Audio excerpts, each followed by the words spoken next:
TheSixthAxis podcast.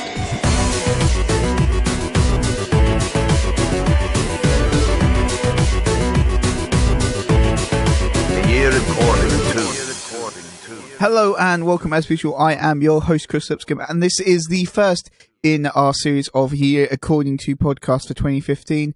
If you may remember these from the end of last year, but basically these are a series of interviews with both TSA staff and people who are from the rest of the video games industry, people who make games, people in the general community, that sort of thing, where we ask them about how the 2015s were and what they've been up to, whether that's personally or with the companies they work for, etc. But also with the games they've loved this year, which aren't necessarily the best games they've played, just the games that they've enjoyed and that sort of thing. Joining me today from Evolution, it's Paul Rustchynsky, otherwise known as Rushy. He is very kindly going to talk to us about the games he's liked this year, about his 2015, and also about DriveClub and the future for Evolution. Say hello, Rushy. Hello. Hello. So I guess probably the place to start with DriveClub this year is that you didn't have the cleanest of launches at the end of 2014, I think it would be fair to say, and you kind of had to get a little bit of rehabilitation done in the eyes of gamers, I would imagine, this year. Yeah, I think that's absolutely fair to say. It's definitely been an interesting year for me at Evolution. Obviously, as you said, at the start of the year, we had to get DriveClub back on track. We had a lot to do, I think, in terms of rebuilding the trust of the community. And I think over the year, we've really been able to kind of deliver on that. I think, if you look back earlier in the year, we were able to add in a whole new location, Japan, which is my personal favourite in DriveClub. And then I think in January as well, all the kind of server issues and problems that we had at launch were all resolved. Everyone was playing online. So, we kicked off the year, I think, with a good, positive, strong message. But yeah, we had quite a bit of work to do this year to make sure that we delivered on the promises that we made for DriveClub.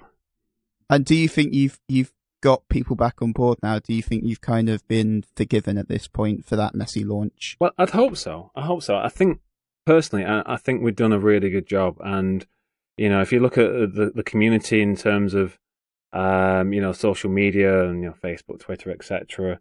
And even the gaming press nowadays, I think everyone's kind of turned around and is on our side now. Because if you look at what we've managed to do in the past 12 months or so, we've rolled out monthly game updates. So every single month, we're kind of doing almost like a mini game launch, mini release in its own right, with new features, new content, community requests. We've done everything we can to really kind of give DriveClub the community as much as possible to make sure that it's fresh and there's something new to do every single month. So I think DriveClub, if anything, is in its best ever position. Since we've launched the PlayStation Plus edition and DriveClub Bikes, we're actually seeing more players playing DriveClub than ever before. This is launch last year or early January. Right now we're seeing the most DriveClub players playing it than ever before, which is fantastic, and I think that really shows that players are really keen on all the things that we've done inside DriveClub, loving the new additions, and enjoying the game more than ever. I mean, that's good to hear that you're seeing more and more people playing and picking the game up and really getting into it now. In March, you obviously had a bit of restructuring internally, and you talked about moving towards more like DriveClub as a service, which I guess you could include stuff like DriveClub Bikes in, and that kind of those elements where and then you're talking about the monthly updates and releases. Would you like to talk about that a little bit as a concept? Yeah, that's not a problem. Yeah, as you say, bikes and the monthly sort of things, that's absolutely part of the DriveClub service and what we kind of want to achieve going forwards. And yes, we had to make some fairly difficult changes to the studio earlier on in the year, but it was essential for the future of the studio, I think, to operate efficiently as a team and deliver on the goals that we set ourselves to make sure that DriveClub's kind of the pioneering service on kind of next gen or PlayStation platform. And it's always tough to do things like that, but we're in a great place now, and I think we're really confident about the future where we are. Do you think it's really helped with the community and getting that trust back that you are doing these frequent releases, these frequent updates to keep kind of, there's always something new to come in for? yeah, I think it makes a huge difference having that kind of regular cycle, where it's, pretty much second week of every month there's going to be some new features, some new content, something new to do inside the game.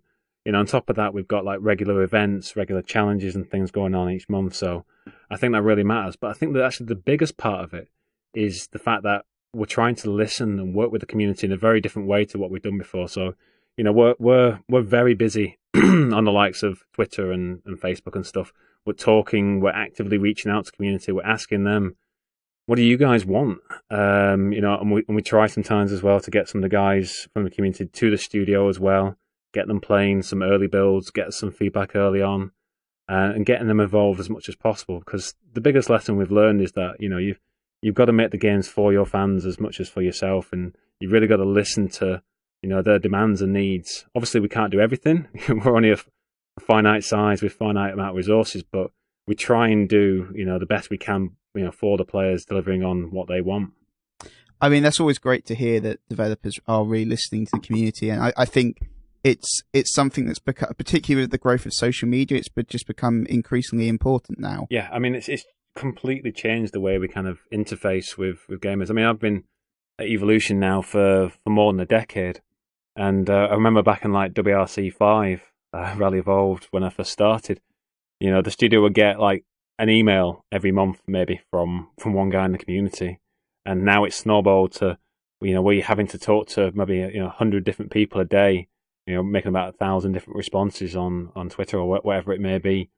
And there's huge conversations, or making sure we're keeping on track of all the forum threads that people have, whether it's NeoGAF, GT Planet, Romuck, etc. We're making sure we're keeping the watch. While we can't always respond to everything, we like to try and make sure that we're trying to keep an eye on everything everyone's saying, whether it's negative or positive, and try and take it all on board. You had the season pass content as well. Is that coming along well, do you feel? Yeah, the season pass, I think, obviously, season passes are one of these things that I think divide the community at times. But I think we really delivered on our promises for the season pass. I think one of the important things that we did was kind of outline up front pretty much exactly what you were getting in terms of the amount of content, and when all that content was going to drop. And then I think we really delivered on the quality of the assets and the content featured inside there. And I think the pricing was also a key part to that as well. I think it's difficult sometimes to justify, spending so much extra in a game when you've invested a lot of money in up front if you're buying a big AAA game.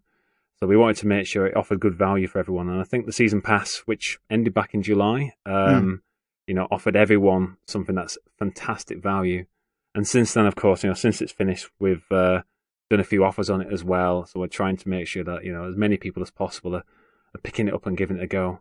And the other cool thing about it as well, because obviously we've got a very large kind of PlayStation Plus user base as well, is that anyone who picked up the DriveClub PlayStation Plus edition can pick up the season pass and just play all that content. You don't even have to buy the full game to play all the content that we've released. So, yeah, personally, I'd like to think that the season pass is, one of the best season passes out there right now. It's still, even though it finished quite a few months ago now, there's still very good reason to pick it up because the amount of content you get in it.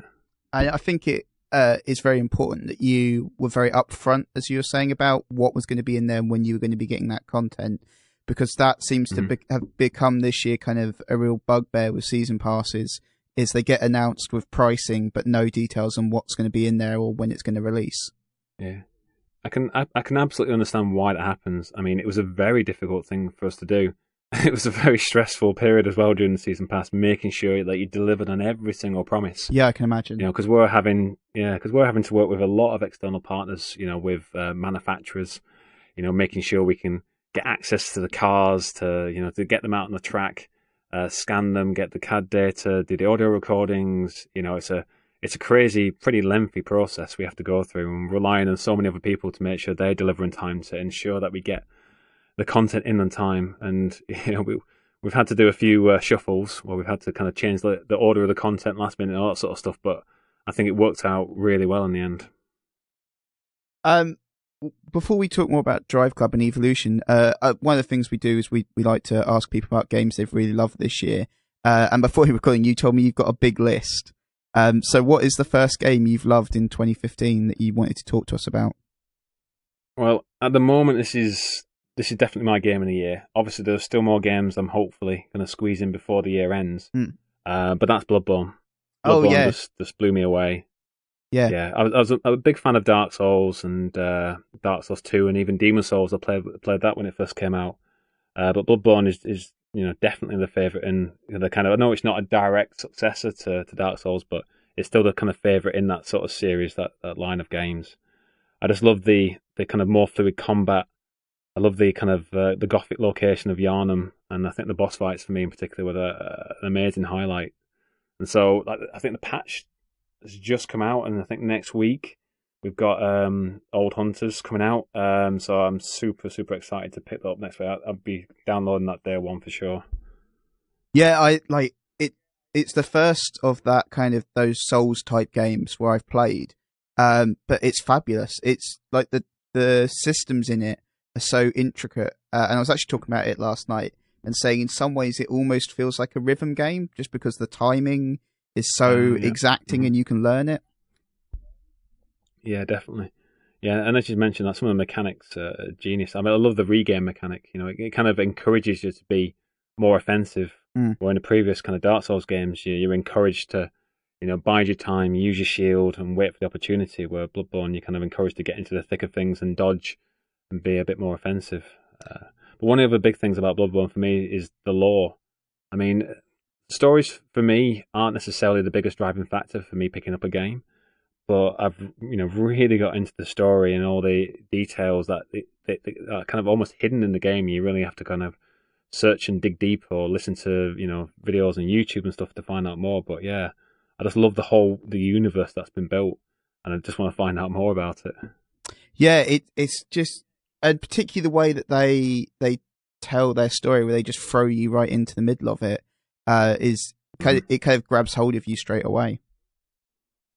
Yeah, definitely. Yeah, and there's even little things that I don't normally do in other games as well. Like they've got a lot of lore actually kind of hidden away along with the objects. There's always descriptions and details inside there. Normally, anything longer than a paragraph, I'll skip on or focus on the gameplay. But I actually happily sit through in Bloodborne and read every single line of text just because it's so interesting. Yeah, I've been playing a little bit of Volume recently, Mike Biffle's game, and that's the same kind of thing where you want to read every single thing that's in the game. You want to get all the information you can possibly get out of it, because it's just it makes the game and its world feel so much richer. Yeah, absolutely. It's lovely. Yeah. Now, Volume's one of those games it's on my pile of shame right now. That's hope I purchased it. I just need to try and fit it in before the end of the year, hopefully.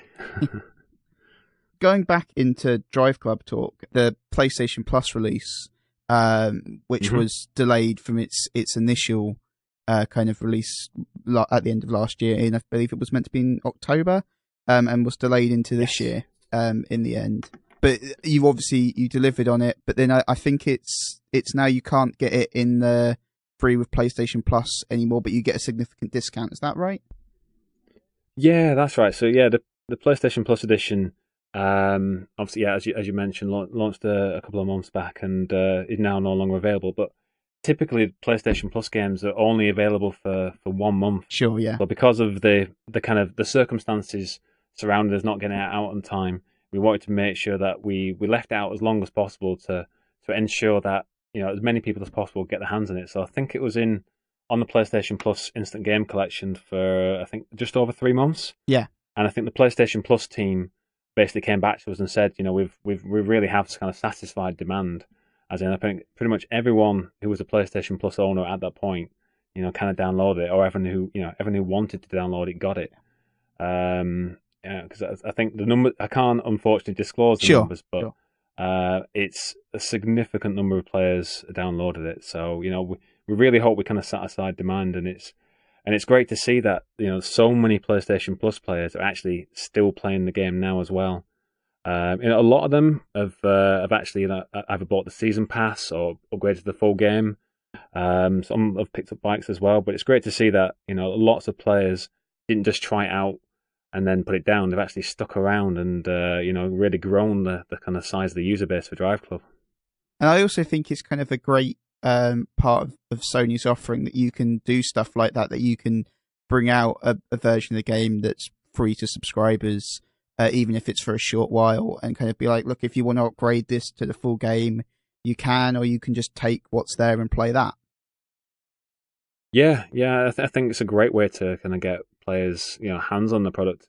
And one of the other cool things that we've actually done with the PlayStation Plus edition, which we haven't really talked about too much, is that we've actually been, allowing players to use more content, on a regular basis as well. So, we initially launched it with a fixed number of cars, a fixed number of tracks, etc. But we've just launched, I think, just last week, another free expansion that people can download, try out 10 additional cars, a bunch more tracks and stuff as well. So it's still an evolving kind of experience for those players as well. Maybe picked it up, only played it once, might want to come back and continue, check it out and see what else we've added to it, including all the other new features we've been adding to the full game as well over the past few months. They'll get to use. Talking of stuff you've added, and we were talking about it earlier as well briefly.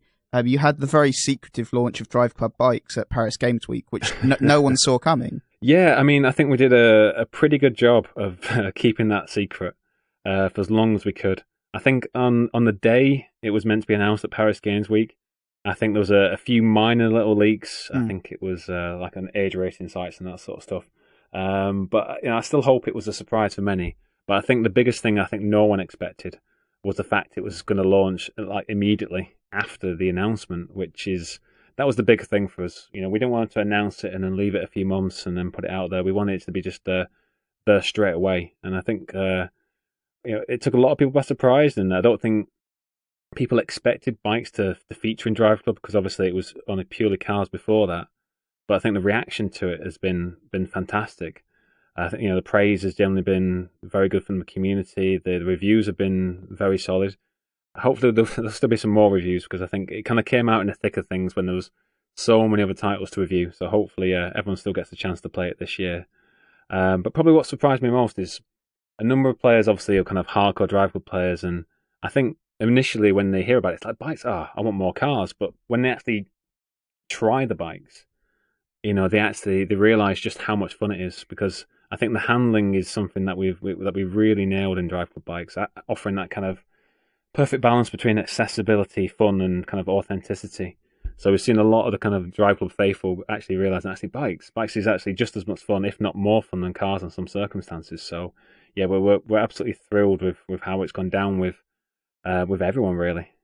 And I think, as you say, it's the fact that you were able to say it's available now is really important, because it keeps the impact of it going. It doesn't let it kind of die down a little bit. And I think it's not in quite the same circumstances, but EA did a very similar thing with the first Mirror's Edge as well, where they announced it and said it's available really soon. It's like available this Christmas or something. And yeah, I think to an extent, it's people kind of get a little bit of fatigue when you've got very long sort of announcement to release periods.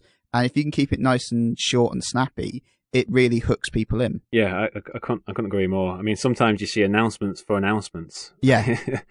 And it gets a little bit crazy sometimes. So yeah, I think that ability just to be able to push things out so quickly, especially in this kind of growing digital age. Yeah, absolutely. I think it's becoming easier and easier for us to do things like that. I think the personal inspiration for me to try and do this as announce it and launch it the same day was actually PT. Oh, right. Because I think that was announced at the Gamescom the year before, maybe the year before that. I can't remember the exact timing, but it was one of those surprises where, what is this game? What? It's available now on the PlayStation Store? And it just gets so many people talking and going to the PlayStation Store and just giving it a go, because it's quite exciting to be the launch of something new or something you just heard about. Yeah, and also, as you were talking about the differentiation between the bikes and the cars, and it's really interesting to hear that you've got those players who were such hardcore car drivers and have given the bikes a go and have fallen in love in the same way, and that must be a great feeling for you. Yeah, and that was kind of our biggest worry, I think, with bikes, because it's one of the things where even in the studio we've got a studio full of petrol heads, majority of which love cars, and then you've got a portion of the studio who also love bikes, and some guys were like going, no, we just focus on cars. Cars are our thing, that's what the fans are passionate about. And there's arguments, of course, with the other guys, saying that bikes are just as cool, as cars. We just need to show them that they are. And I think that's what we've done. We've been able to kind of show them like, look, bikes are just equally as good fun as cars in terms of motorsport and racing. So yeah, it's worked out really, really well. Well, I think part of it is that most motorsport games tend to keep them as very separate things. There's not a lot of games that feature both, particularly in the kind of simulation way that you are. Yeah, I think, well, obviously it's quite a big ask to, to have a four-wheel driving model and then a bikes handling model as well. But I think we're fortunate, really, in some respects, for our kind of our heritage, our history of titles. Obviously, MotorStorm that we worked on the PS3, that had a wide variety of vehicles. So kind of the tools and the setup we've got in place, we made it significantly easier for us to actually kind of work on bikes. And we had the knowledge as well from MotorStorm, even though that was a very, very arcadey game with, very different handling.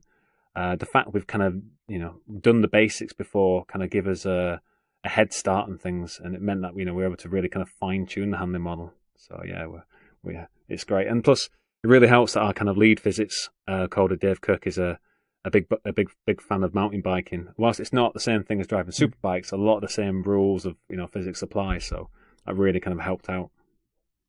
Switching tracks now, I'd like to ask you, what is the second game you've selected that you wanted to talk to us about today? Well, I wanted to talk about Rocket League. Oh yeah, mainly because it was such a big surprise for me. It was one of those games I hadn't really heard about in the run up to its launch.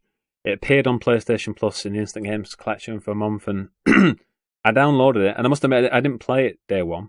But then I started to see all my friends on my friends list, everyone was playing it. I'm like, what's going on? Why is everyone playing this Rocket League? And then, obviously I jump on, play online with my friends, and just realise what a hilarious, addictive, competitive, fun sort of experience it was. And I got properly addicted to that for quite a few weeks. I shared quite a few videos as well with kind of last minute goals and some awesome saves. It's just, it's just one of those games that I think really surprised me this year. No game like that has done, and it's done, I think, a really good job as well, doing something similar to DriveClub in terms of delivering on new content and features each month as well. I think December's update looks great with its first non-regulation arena as well, and they've got the mutators starting now. So that's, it's been brilliant. And one other thing as well, because I noticed that they started to put in like flags from other games and things. I reached out to the guys on Twitter. I was like, well, what can we do to get DriveClub in the game? And I think in this month's update, November's, I think we've got the DriveClub flag in there now as well to unlock. So it's just cool to be featured in the game because it's ace. But yeah, I think surprise is definitely right, because the original title, the Supersonic Acrobatic Rocket Power Battle Cars, was quite a neat. It was appreciated. It's a great name. It was appreciated, but it was quite a cult title. People who loved that were looking forward to Rocket League, but it'd been in development for so long, and they'd been talking about it for years and years and years. But it managed to pick up this huge audience. I don't know if it just launched at the right time as well, because it is a very good game. But for that kind of slightly smaller digital title to kind of get the audience to get the love it's got, really surprised a lot of people, I think. And they've done fantastically. I think the timing, as you say, I think they chose a good slot in the year. And I think the PlayStation Plus edition had a huge factor. Absolutely. Because I don't think so many of my friends would have been online playing it, and I might not have downloaded it. I'm sure, if reviews and things would have come through, I might have gone, what's this, and maybe checked it out. But the fact it was there, it was available for me to download and try out straight away. I mean, it just got me hooked in it, and now I'm a regular paying customer for them. I think it's also very interesting how they've managed to capture what it's like to play football with your friends, far more than any other game really has. Yeah, definitely. It feels kind of like the five-a-side. We have Evo football on Thursday nights, and it kind of feels like that. Where none of us are obviously professionals. The skill gap's massive between people, but everyone can get involved and still have fun, which is what I like about it most. Yeah, I think that's something they've done wonderfully. And again, as you say, like the post-release stuff they've done is really giving back to the community in a really positive way. It's great to see definitely. Any developer that does that. Yeah, and I'm really interested to see where it goes in the future as well, because it's only been out, I guess 4 months, 5 months. Yeah, something like that. I think that's kind of got something. Yeah, I think it's got legs. I think so. Oh yeah. Hopefully, we'll still see it around in a year's time with regular monthly updates, and it's still going strong. So yeah, best of luck to them. Yeah, they don't seem to be slowing down on those updates at all. So I think you're right. I think we're going to see it keep going for quite some time yet. Talking of the future, what does the future hold for DriveClub? Well, that's an interesting one. At the moment, of course, we're still saying we want to build upon the DriveClub service. I mean, this month alone, we've pushed out a new game update with new features, 2 free new tours, new bikes, new cars, and next month we're going to do, I think, more of the same. More feature requests being added. We're going to have another free expansion for everyone to be able to download. Try out some new free cars as well. And next year we're definitely going to be introducing new tracks as well, because that's definitely one of the things that a lot of people have been requesting. But the key thing that people have to understand is that tracks are such a huge sort of time sink. You take at least 6 months of development to get something to the polished state that you generally see in DriveClub. So yeah, we've been hard at work at them for a few months now. So hopefully we'll be able to start to show them off soon and give a teaser to the sort of new tracks that we're going to be introducing into DriveClub. And obviously we've also been working on DriveClub VR. Yeah, that's what I was going to ask right you now, about next. Yeah. So that at this stage is just a prototype.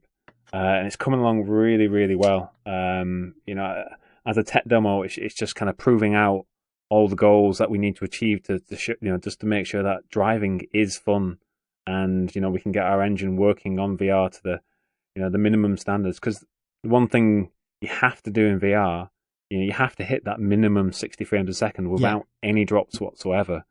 And so obviously, DriveClubs runs at 30 frames a second because we do so much in terms of dynamic lighting, dynamic weather, all the shaders and materials that we have are all set up for, making sure that the lighting and everything looks perfect on them. So, having to do a lot to make sure that we can get the same game essentially running in VR, and we're still working on that right now. But I think for everyone who got to try it at Paris Games Week behind closed doors, I think everyone's kind of like, wow, this really feels like DriveClub. It really looks like DriveClub, and the extra kind of immersion that you get from VR is, really, really good. And it works for driving games. Because I think one of the initial kind of worries we had about driving is, fast movement in VR is sometimes hard to get right. Because the last thing you want to do is make people feel nauseous. Yeah. And I think one of the challenges in VR is designing your game to make sure it's always comfortable, whatever the circumstances.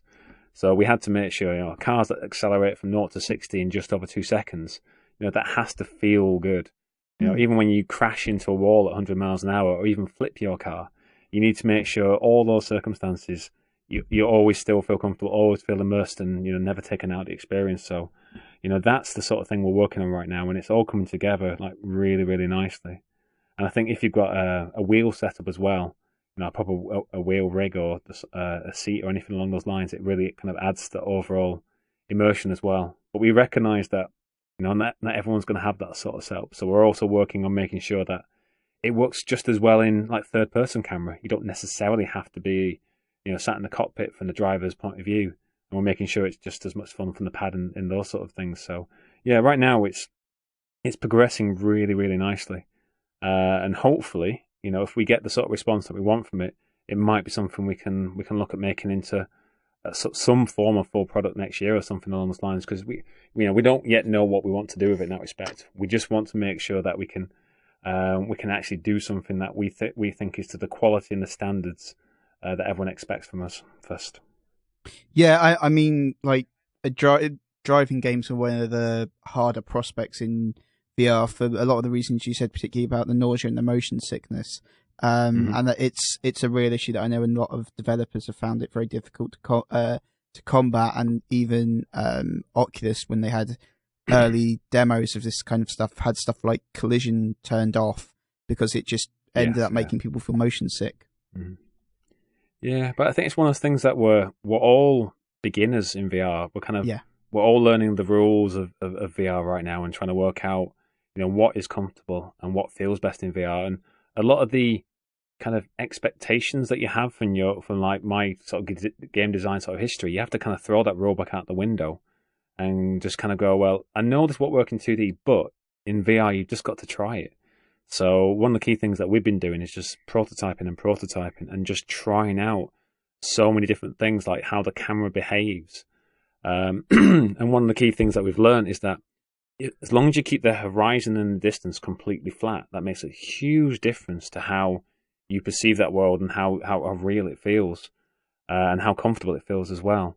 So yeah, I think we're, not just us, but other studios as well. I think we're getting to the point now where we're starting to really understand what makes good games in VR. And I think we're getting close to, the sort of level that we need to be to start releasing, quality software. So I think it's going to be a very exciting launch when PlayStation VR comes out, and I'm excited to try out all the other games too. Yeah, it's going to be excellent. And it really is, clever as you're saying, like, people are having to learn new skills. And I think that's what a lot of gamers don't realize, is that it's a new set. It's a whole new skill set going into this. And like you say, you are having to approach games differently. And I think kind of people that are playing the games need to remember that as well, that these aren't going to play the same as a traditional sitting in front of a TV game will at all.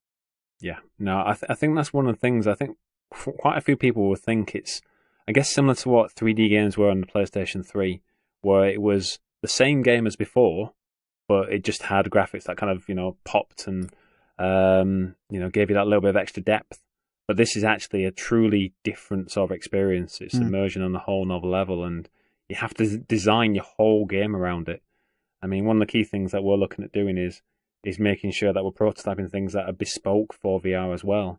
Because we don't just want to, if we do anything, further with this prototype, we don't want to just deliver the exact same experience, because why would you do that? VR is something entirely new, so we want to make sure that we do things that are kind of new, fresh, and exciting, things that make use of the hardware, really. Because it would be easy, and you could arguably say lazy, just to do exactly what we've done and just have you race around in the car with no extra bells and whistles on. So we want to make sure that we can do other things as well to to make it a very different sort of thing in VR. I'm sticking with the future just for a second. Do you have any? Obviously, you've talked about supporting. Continue to support DriveClub going forwards with the new content and with PlayStation VR support as well at some point down the road. But what about a second season pass? Is that anywhere in your plans right now, or are you just focused on other stuff at the minute? It's definitely crossed our minds. There's no doubt about it. But right now, there's no second season pass kind of a plan for the short term. But there's no reason why that couldn't be part of the future. Potentially. But yeah, definitely from next year, we're just going to start with a few more kind of regular kind of monthly rollouts of content, including the tracks, more cars, more bikes, etc. And then we'll just have to see from here on in. But yeah, I mean, as far as the team, we're only a small team, and we have to make sure we kind of put our resources in the right places, because we've got a lot of people working on the VR version. We're still working on the service, etc. So, we're very, very busy, and commit to another season pass right now would be tricky. But yes, definitely, certainly something we consider going forwards. And now, big question: what is your third and final game you have selected to talk about?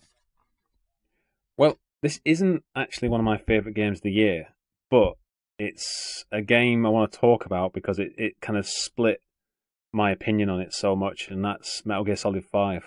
Oh, that's interesting. Yeah, because I'm a big Metal Gear Solid fan, which I've played, all the iterations across all the platforms since the PlayStation 1. Obviously, there were Metal Gears before that, but Metal Gear Solid 1 on PlayStation 1 was kind of my introduction to the series, and I've been a faithful fan ever since. And MGS5, I put about 60 hours into it, completed the story, etc.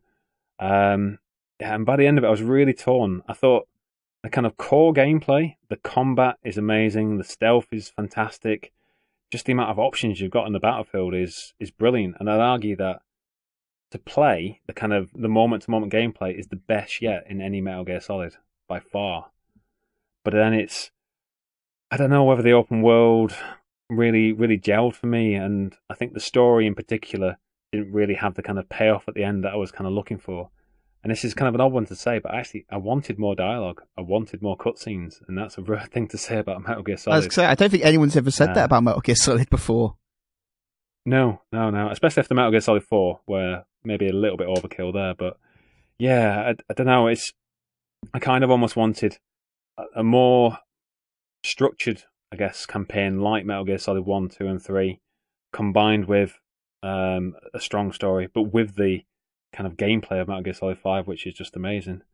So it's one of those where I loved it, but I wanted more from it, and it's going to be interesting to see whether there's a sequel or anything else down the line. But yeah, I mean, I really enjoyed my time playing with it, and I would recommend that people do play it. But it's it's not entirely the kind of Metal Gear Solid experience I wanted from it. But yeah, I think it's just a great title to talk about though, because there's so many good things they do about it though. So yeah, I think you can say that about any of the Metal Gear Solid games. They're all certainly worth talking about in their own ways. Mm-hmm. Yeah, absolutely. I mean, Metal Gear Solid 1, it's all about those memorable moments where the game's almost, teasing you and playing with you with the, pretending to turn your console off, switching pads, memory cards, all that sort of stuff. And then, with the series as well, they've also got, a fantastic selection of very inventive bosses. And I think that's actually one thing that was probably missing from Metal Gear Solid 5 as well. There was a couple of bosses, but not quite as many as I would have normally wanted. But yeah, and I tried the Metal Gear Online, but that's not for me personally. I got to play Metal Gear Solid for the story and the action. I think that's fair. That's something that seems to have split a lot of people as well. Is whether they, particularly with the stuff like the forward operating bases and those kind of elements, a lot of people don't like that that's tied into the online functionality, whereas some people seem to be absolutely fine with it. Yeah, it wasn't something that really bothered me. I didn't really invest too much time or effort into the FOBs or try and develop it too much. I did a little bit just because it helped with being able to upgrade some of my kind of combat abilities and kind of gear I could use. But I never really kind of got involved with invading other people's bases or things like that. I think the main frustration for me with the kind of FOBs was the fact you had to always call your chopper in, wait for the chopper, get on the chopper, watch the animation sequence, load to the fob, animate into the fob, get off the fob, do your bit, and then go through all that again to get back in your mission. It was just the game loop to kind of get back and forth was just a bit too long for me. I wish, because if you played Peace Walker on, I think original PSP, they had fobs inside there, didn't they, or something equivalent to that? Yeah, I think so. But it was really Yeah, but it was really snappy to move back and forth, so it kind of kept the game flowing a little bit better. But you can definitely see a lot of the inspiration, I think, for the kind of more open world structure and the fob type mechanics and stuff. Yeah, definitely influenced by Peace Walker. Yeah, I think that's very it's true. Peace Walker, isn't it? Yeah. I think Metal Gear Solid 5 is one of those ones that people are going to be discussing back and forth for quite a while yet, and it does seem to genuinely split a lot of people. Alongside, I've seen it a lot with the building stuff that's in Fallout 4 now as well. There's a lot of people split on that for kind of similar reasons of like, I just want to play Fallout, and you're adding those extra systems into it that some people love, but long-time fans of the series don't necessarily want thrown in. All right, well, I was a massive fan of Fallout 3. I think I put way over 100 hours into that game, and I'm definitely going to pick up 4. But I think I'm going to wait till early next year. I need to clear out some smaller games first before I kind of plunge myself into that universe, because that's a huge game. So maybe early January when things are quieter. Well, before we wrap things up, I just wanted to ask you, how have you found, outside of work, how has 2015 been for you? Yeah, it's been a fun year. I think one that I've learnt a lot, I think, about the industry, how things are changing, and the kind of the changes at Evolution as well. I mean, it's been overall, I think, a very positive year. Yes, there's been a few bumpy moments along the way, especially at the start of the year. But I think we've got a real kind of confidence now going forwards, and personally as well, I'm very happy with the situation here. I love my job. This is all I ever want to do, really. And yeah, it's been a good year. One of the actual things that has changed my kind of personal life more than anything else this year is actually moving house. I actually moved from being kind of 85 miles a day round trip away, kind of from work, to being 2 minutes away. So the fact I can actually get an extra 3 hours a day out of my life, it means I can play more games, spend more time with my son, which is cool, who just turned 2. And then I've got another boy on the way early March. So congratulations. Yeah, thanks. Yeah, so it's an exciting kind of end to the year as well. And I think with my little one's just getting into the games as well, which is kind of cool to see, because having just turned 2, he kind of understands kind of button inputs and stuff now. Yeah. And he actually, one of his favourites is actually Rocket League. He loves that. He just loves being able to, you can just press the accelerator, right up the walls, press the X button to jump. It's just quite chaotic. Yeah, it's because I was just imagining the insanity of a 2-year-old playing it. Yeah. Oh, it's just, he doesn't have a clue what he's doing, but it's just funny watching the car go around the screen. That's great. I think similar to, because he loves cars as well, so he loves drive. He just loves to sit there and rev the engines. Yeah. But unfortunately, his favourite game is Farming Simulator, which I can't say enthuses me too much, but he loves tractors. So I've had to. that's the right kind of age for tractor lover, I think. For 2-year-olds, they just love it. It's tractors or diggers, is what I've always found. Yeah, tractors or diggers. That's exactly what he loves, and pretty much it. Yeah, it's getting a bit too much time on my PlayStation 4, unfortunately. I'll try and convert into some other games soon, hopefully. That's lovely to hear. As I've just got this brilliant image of him playing Rocket League now. That's amazing. Well, thank you very much for joining us today. Before we leave, is there any social media stuff you'd like to give out? Social media stuff? No, I guess other than just be sure to follow us on Twitter at Rushy33 at Evolution Studios. Join us on Facebook at DriveClub, or just reach out, get in touch. We're hopefully very friendly developers, and we like to discuss things with the community. So yeah, just get involved and give DriveClub a go if you haven't played it already. Excellent. Well, brilliant. Thanks for talking to us today. This has been part of our Year According to series podcast. We will be back with even more very soon. But for now, goodbye.